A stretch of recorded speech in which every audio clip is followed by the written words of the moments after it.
Тэгэхээр өөрийнхөө сүудэртэй талуудтай нүүр тулжиж сүнс дараагийн түвшиндээ гарч ирнэ. Энд бол жинхэнэ хайрлууга төхөөд байна гэсэн. Тэгэхээр жинхэнэ хайрлууга төхөөд байна гэдэг чинь тэр нэг хүнж жинхэнэ хайр бас биш юм байна л да. Хэн нэгэн хүн гарч ирснээр одоо тэрнтэйгэл явц цав нийлээл ингээ явцдаг ийм зүйл биш, ойлголт биш юм байна. Нөгөө дурлалдаг хоёр хүн хоорондоо. Тэгэхээр тэнд бол эд шид бууж ирдэ шүү дээ, тий. Үлгэрийн мэт санагддаг.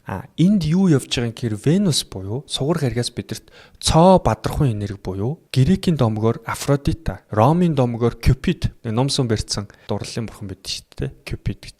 Төвд монголчсон одоо төвдөр бол урлагийн янжинлан бурхан сугар хэргийвэл буучирч байгаа. Тэр бол хүний амьдралыг үлгэрийн мэт ингэж авч явах ийм энергийг хүнд өгдөгөө гэж үлгэрийн мэт мэдрэмжийг өгдөг. Энэ бол дурлсан үед ирдгээ гэж үздэг. Ингээд дурлалын мэдрэмж, үлгэрийн мэдрэмжин дээр явж байгаа хүн бол өөрийнхөө яг хувь тавилангийнхаа зам дээр гараад ирсэн байна. Бид нэг хувь тавилан байдгаа гэж ярьдаг те. Тэгэхээр тэр хүн бол хувь тавилангийнхаа зам дээр гараад ирсэн. Зүрх сэтгэл нь нээлттэй байгаа. Хорвоо ертөнцөөс юугч хаалтгүйгээр өөрийнхөө зүрх сэтгэл сүнсэндээ хүлээж аваад түүнд нь байгаагаар нь таньж мэдээд хариу үйлдэл үзүүлэх буюу сүнсний хөгжлийн асар өндөр талбар дээр амьдралын идэх амжилтын асар өндөр талбар дээр гараад ирсэн.